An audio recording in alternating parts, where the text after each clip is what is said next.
Assalomu alaykum do'stlar barchaga.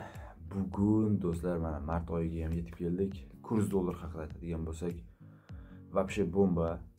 Sizlarga yangiliklarim bor. Aytgan edim-ku, sabr qilsanglar, hammasi esingizga tushadi. 110 ming so'mdan 1000 rubl. Hozir 150 ming so'mga yaqinlashib qoldi. Hozir polniy obzor qilaman. Tomosha qilasizlar do'stlar. Qani ketdik.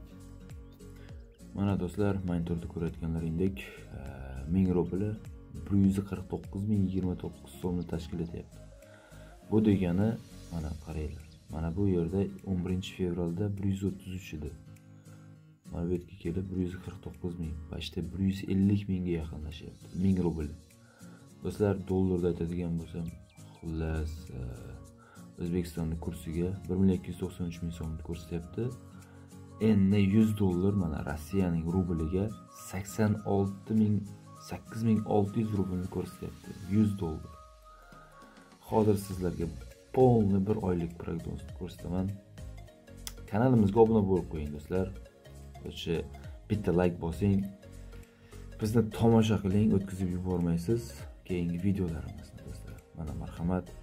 Polni mana aytadigan bo'lsak 8800 bugungi kurs payshanbaga kelib polni mana 15.04 aprelga borib taxmin qilishyapti 7800 rublga tushib qolishini 100 dollarni.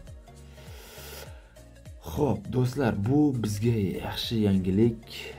Mana do'stlar, bir oylik obzorni qildik. Eslaringizda bo'lsa, kimda kim meni tomosha qilayotgan bo'lsa, oldindan bilishadi.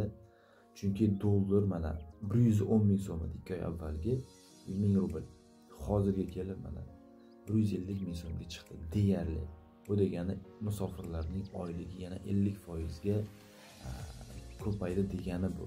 Qancha kurs dollar o'zi tiklansa, rubl oshsa, oyligi Rossiyadagi musofirlarning ayniqsa oyligi barakali bo'ladi-da. Oilasi ham sal yengillik topadi, bir pullari yig'iladi. Obuna bo'lmagan bo'lsanglar do'stlar, marhamat obuna bo'lib qo'yinglar kanalimizga, hamda bitta like bosib qo'yasiz. Ko'rishguncha xayr bo'lsin. Hammaga sog'lik, salomat.